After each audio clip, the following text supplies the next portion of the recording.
Hola, hola, ¿cómo están? Muchas gracias por estar ahí del otro lado escuchando. Antes de comenzar, quisiera agradecer enormemente a los amigos del CIES que siempre me tienen en consideración para eventos como este. He tenido la posibilidad de participar de manera presencial, de manera virtual y bueno, en esta ocasión especial quiero pedirles disculpas porque iba a participar de manera virtual en vivo y iba a tener la posibilidad de discutir y de charlar con todos ustedes y lamentablemente, bueno, se me atravesó un proceso quirúrgico que no pude modificar, entonces no voy a poder estar en vivo para intercambiar opiniones, intercambiar comentarios, pero encontramos esta manera que creemos que puede ser bastante útil para que yo aún así pueda presentarles algunas ideas sobre mi libro Lacan, el concepto de transferencia en los escritos. Así que bueno, muchísimas gracias a todos los amigos del CIES por la oportunidad. Bueno, en principio me gustaría decir que para esta pequeña presentación tuve que releer mi libro, un libro que hace tiempo que no volvía a ver, hace tiempo que no volvía a releer, y fue un fenómeno realmente muy curioso, ¿no? Porque cuando pasa cierto tiempo entre que uno presenta la obra, la escribe, la publica y demás, y la vuelve a leer, se da un fenómeno interesante que es que uno puede analizar ciertas perspectivas casi como si fueran ajenas, ¿no? O sea, leer el libro como si fuese un libro escrito por alguien más, como si fuese un libro escrito por otra persona. Y la verdad es que en ese sentido aproximarme al texto me dejó muy contento, con un muy buen sabor de boca. Encontré una lectura relativamente rápida, ¿sí? No carente de justificación ni de precisión teórica, pero sí una lectura que se interesa porque el autor, perdón, se interesa porque el lector se divierta mientras está atravesando esa lectura. Y eso me pareció realmente muy interesante. Además, y esto bueno, lo digo con alguna falsa humildad, también encontré varias ideas que me parecieron interesantes, ideas que yo ya no recordaba. A medida que uno va avanzando y va escribiendo cosas nuevas y va leyendo cosas nuevas y va presentando nuevas investigaciones en diferentes lugares, también se va olvidando de las cosas que plantea. En ese sentido, volver a este libro fue muy grato porque encontré ideas que me parecieron realmente muy interesantes, relativamente novedosas, incluso les diría, y me gustó mucho hacerlo. Pero lo que sin duda fue la conclusión de haber hecho esta relectura para presentarles un poco a ustedes mi libro de Lacan, el concepto de transferencia en los escritos, es que me di cuenta de algo. Es decir, cuando ustedes analizan el título, se dan cuenta que evidentemente es un texto que va a analizar el concepto de transferencia en los escritos de Lacan, ¿no? Entonces, desde ya, yo creo que esa era la idea que tenía en el momento en el que lo estaba armando y en el momento en el que lo publiqué. Pero, y por supuesto que lo que conecta todo, digamos, todo el libro como un hilo conductor es obviamente el concepto de transferencia, ¿no? Pero ahora que lo vuelvo a leer, digamos, con algún tiempo pasado y un poco alejado de aquella perspectiva y demás, me doy cuenta que en realidad el concepto de transferencia en los escritos es más bien un texto de introducción a la obra de Lacan. No está pensado como tal, ¿sí? Por supuesto no está pensado como tal, está pensado, como les decía, para presentar el concepto de transferencia en los escritos lacanianos.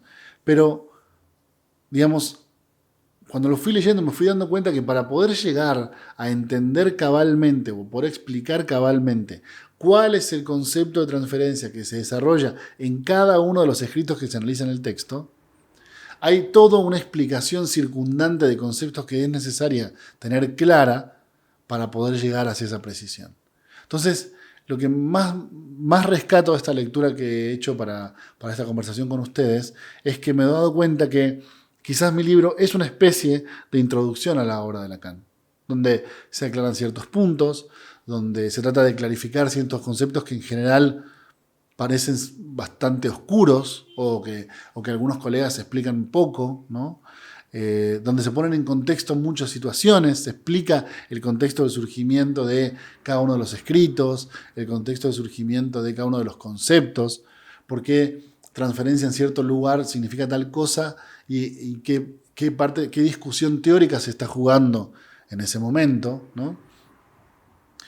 Y además una clara delimitación que también noté a lo largo del texto de la propuesta de Lacan en contraposición a la propuesta de otros autores, ¿no? como Freud, como Klein, como Winnicott, ¿no? Es decir, me parece que también lo que hace el libro es un poco ubicar cuáles serían las especificidades de la propuesta de Lacan en comparación a otras propuestas en psicoanálisis que obviamente son igualmente válidas y que además tienen ciertos puntos de acuerdo. Pero además de tener puntos de acuerdo, tiene puntos de diferencia. Y lo que yo noto es que el texto destaca bastante esa idea de los puntos de diferencia y me pareció realmente muy interesante. Esto es algo que yo no recuerdo haber tenido en mente cuando el libro salió, ni muchísimo menos que haya sido mi intención, ¿no? Pero ahora que lo vuelvo a leer, me parece interesante porque siento que este trabajo está hecho de manera más o menos minuciosa para poder analizar en cada uno de los capítulos qué significa transferencia en cada momento. Así que bueno, dicho eso, en cuanto a la lectura general del texto, lo que yo les voy a proponer hoy es que revisemos un capítulo, ¿sí?, de los 5 capítulos que conforman el libro, que se los voy a mencionar rápidamente. Los capítulos que conforman el libro son la detención, bueno, introducción, prólogo, todo eso, ¿no?, y demás, la detención de la dialéctica, la res analítica, preguntar con el sujeto, la transferencia como clasificación y máscaras de la transferencia, ¿sí? Esos son los capítulos que incluye el texto, el concepto de transferencia en los escritos.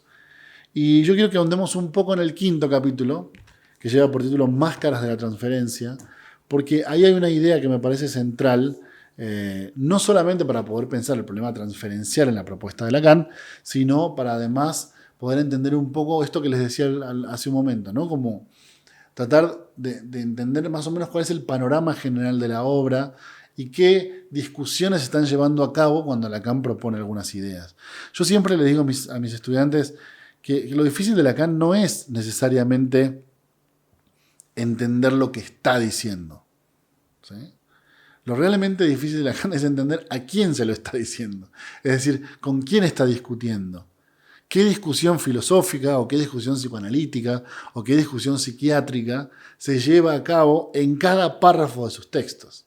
Eso es lo que es sumamente difícil de identificar con Lacan. ¿A quién le está dirigiendo esta idea? ¿A quién le está dirigiendo esta crítica? ¿Sobre quién está hablando cuando se refiere a tal concepto? ¿Sí? Entonces, lo que hace realmente muy difícil la obra de Lacan es poder tener conceptualizado todo el contexto en el cual surgen esas ideas. En general en el psicoanálisis eso no solía suceder porque los psicoanalistas eran gente muy ordenada que se dedicaba exclusivamente a hablar sobre psicoanálisis, ¿no? Ahora Lacan, al ser un autor tan prolífico y con un bagaje cultural tan, pero tan profundo, termina produciendo que en realidad cuando él habla de psicoanálisis no solamente habla de psicoanálisis, ¿no? Se refiere también a la filosofía, se refiere también a la lingüística, se refiere también a la matemática, ¿no?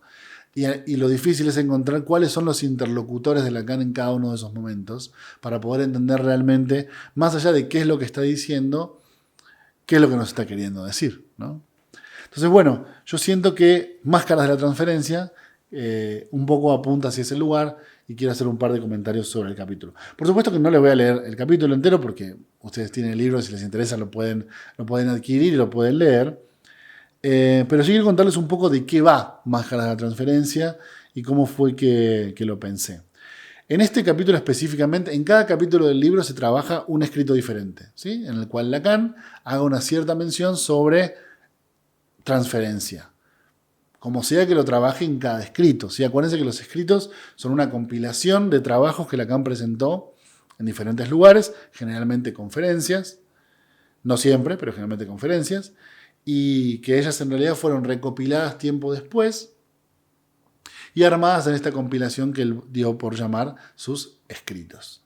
Entonces, bueno, los temas de los escritos son muy variables, ¿no? Los años de los escritos son muy variables, las ideas que allí se presentan también. Entonces, para mí lo interesante de poder utilizar a la transferencia como hilo conductor es ir viendo cuando uno va pasando de un escrito al otro en el cual se trabaja la idea de transferencia, qué idea de transferencia tiene Lacan en cada momento.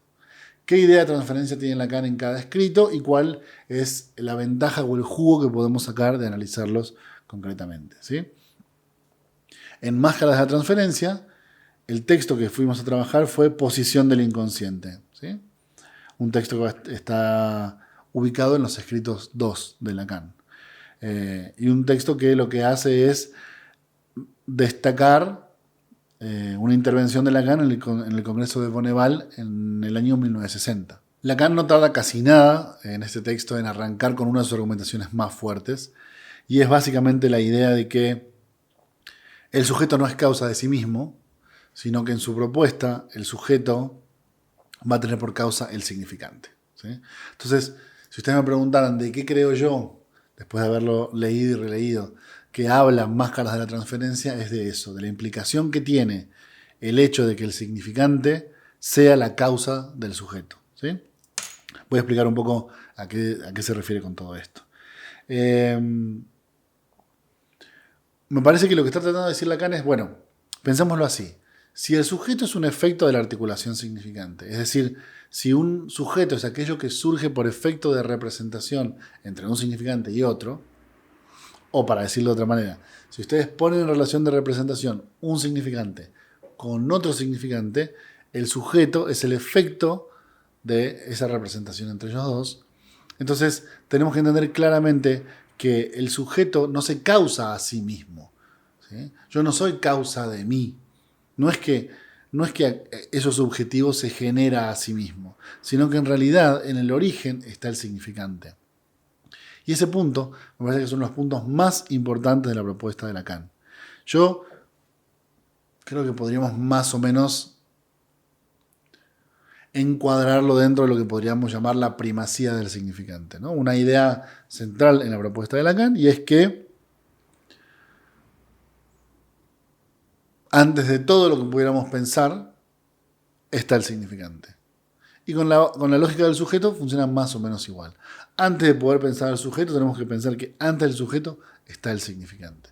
Hay una primacía del significante en el sentido de que es anterior a la existencia del sujeto y es causación de la existencia del sujeto. Entonces, ya no tenemos un sujeto que se causa a sí mismo, sino que es el efecto de que haya lenguaje. Entonces, eso produce que el sujeto herede, podríamos decir así, del significante ciertos elementos que son constitucionales de ese significante. ¿A qué me refiero con esto? Permítame explicárselos.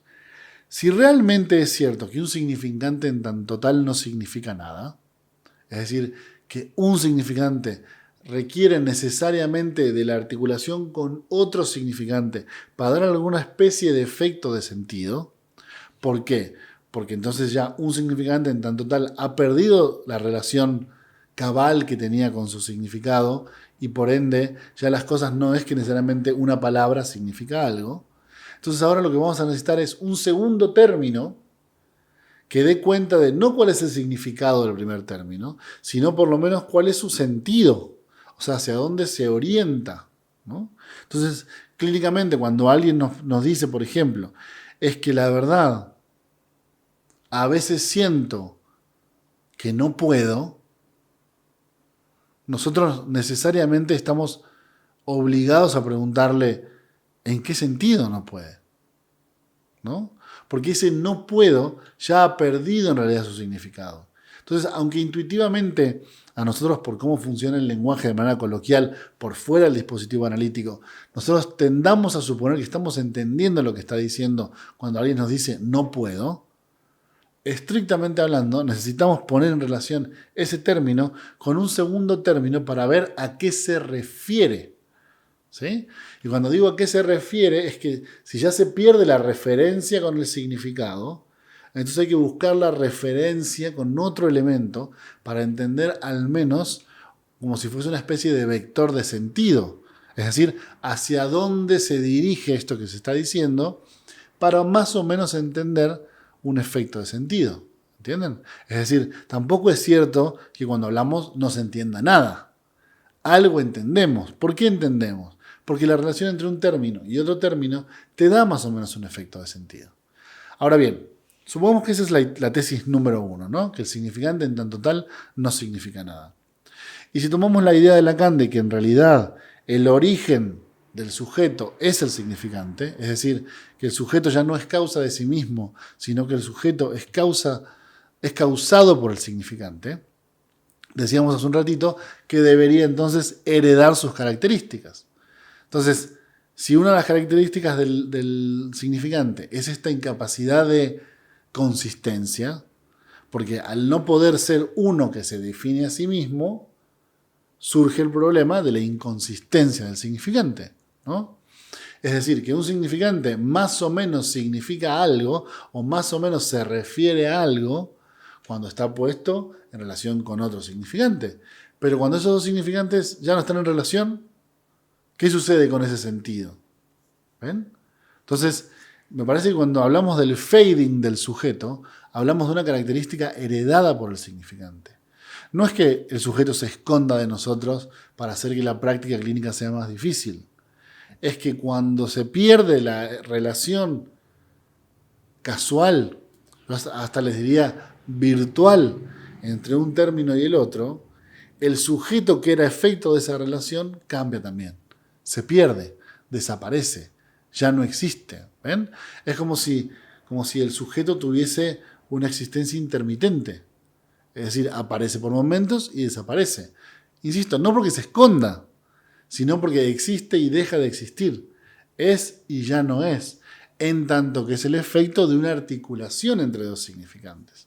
Entonces, su existencia acarrea el problema del significante, que es la incapacidad de armar unidad, de ser uno en sí mismo, de ser idéntico en sí mismo. Entonces el sujeto lleva ese mismo problema. Pero esto que les estoy diciendo, si me están siguiendo en la lógica, es sumamente importante para la clínica. Porque recapacitamos un poco los argumentos que venimos planteando. Uno, si el significante en tanto tal no significa nada. Dos, si el significante es la causa del sujeto. Tres, entonces el sujeto también está barrado. ¿Sí? El sujeto tampoco es uno. El sujeto tampoco es una unidad. Una unidad de referencia siempre consciente y siempre latente. Es más bien un fading. Es más bien un efecto de sentido. Es más bien una cierta articulación, podríamos llamarle virtual. Si ustedes aceptan esto que estoy diciendo, entonces la clínica cambia muchísimo, porque ya no podemos sostener la idea clínica de la esencia. ¿Entienden? Es decir, hay algo que es esencial de esta persona, por ejemplo, en mi paciente Pepe, hay algo que es esencial en Pepe y hay aspectos que son accidentales en Pepe. Entonces los aspectos accidentales de Pepe pueden cambiar, pero los elementos esenciales de Pepe no podrían cambiar, ¿no? Una lógica bastante aristotélica. Lo que estamos tratando de decir es que si el sujeto en realidad es un producto del lenguaje o del significante y por ende el significante es el que lo produce, le acarrea sus mismos problemas. Es decir, ese significante no puede mantenerse como una unidad y por ende ese mismo sujeto tampoco puede mantenerse como una unidad. ¿Qué quiero decir con esto? Que entonces tenemos una caída de lo que podríamos llamar la esencia. ¿Qué es Pepe? Pepe no es nada en sí mismo, sino es aquello que puede estar puesto en relación con algún otro elemento. ¿Sí? Ese es el punto central de la clínica. Entonces piensen cómo, clínicamente hablando, ahora ya no tendría sentido apuntar hacia una clínica de las esencias. Porque si la esencia no existe, entonces ¿cuál es lo que estamos buscando realmente nosotros? ¿Por qué lo planteo así? Porque podríamos, por ejemplo, distinguirlo de dos clínicas que me parecen muy interesantes, muy relevantes y con la cual podemos comparar este problema. Por un lado, la clínica de Freud, ¿no? Es decir, como si hubiese algo del núcleo en la relación entre el yo y el ello, algo del núcleo de eso que nosotros podríamos llamar lo esencial de nosotros. Y la lógica fuese que la propuesta del análisis apuntara hacia encontrar eso, ¿no? Una segunda propuesta clínica que también me viene a la mente en este sentido, por ejemplo, es la gran propuesta de Winnicott de el verdadero y el falso self, ¿no? Si hubiera un verdadero y un falso self, la intención de la clínica winnicottiana es, por ejemplo, atravesar las capas de falso self para poder llegar al núcleo verdadero del self. ¿sí? Y esa sería una de las funciones del dispositivo analítico. Entonces, ahí tienen en contraposición cómo la propuesta de Lacan no podría ser ninguna de esas dos, porque supone que en realidad no hay una esencia. Porque si la esencia es discursiva, no podemos mantener algo esencial y unificado que responda a ser nuestra esencia, ¿sí? Por eso este capítulo lleva por título precisamente Máscaras de la transferencia, porque juega con la lógica de la máscara. Es decir, si yo me pongo una máscara que en realidad encubre lo que verdaderamente soy, y detrás de la máscara, que es falsa, estoy yo que soy verdadero. En este sentido, si la lógica del significante opera tal y como lo estamos diciendo, debajo de la máscara no hay nada como tal, ¿sí? La personalidad es la máscara. La presentación discursiva es la máscara. No se puede plantear que hay una cosa diferente de la otra. No es que habría una máscara falsa que encubre una verdad por detrás, ¿sí? Que es un poco la idea que plantea Lacan sobre que la verdad tiene estructura de ficción. Es una idea muy similar. Es decir, si nosotros construimos, si yo construyo mi verdad de manera ficcional, ¿a qué me voy a referir después para decir, no, esto es verdad y esto es mentira, ¿no? Entonces, lo interesante para mí es que lo que trato de decir un poco en este capítulo de Máscaras de la Transferencia es que la verdad como tal es la máscara. No hay una oposición entre la presentación de la máscara como una forma de engañar o como una forma de encubrir y lo que está detrás de la máscara como lo verdadero, lo que realmente existe, el verdadero núcleo del self, el verdadero núcleo del yo, el verdadero núcleo del ello, ¿sí? Que podría ser absolutamente pertinente en estas otras dos propuestas que decíamos de Freud y de Winnicott, por ejemplo. Entonces, en este capítulo del libro lo que trato de hacer es destacar cómo, en ese sentido, la propuesta de Lacan en psicoanálisis es absolutamente novedosa, porque trata de ir justamente en contra de la idea de esencialidad, en contra de la idea de sustancialidad, en contra de la idea coloquial que podría decir, bueno, detrás de la mentira está la verdad, ¿sí? Aquí lo que está diciendo un poco de manera un poco nietzscheana es, no, mentira la verdad, la mentira es la verdad, porque la máscara con la que se presenta la verdad es la verdad, ya que detrás de esa máscara no hay nada a lo que nos podamos referir. Así que bueno, ese fue un pequeño resumen del capítulo 5, Máscaras de la Transferencia. Si realmente les interesa, pueden buscar el libro. Lacan, el concepto de transferencia en los escritos. Les agradezco muchísimo su atención. Agradezco muchísimo a la gente del CIES haberme dado la posibilidad de participar y sobre todo de esta forma, ya que no puedo hacerla de la otra. Les mando un saludo grande y estamos en contacto. Que estén muy bien.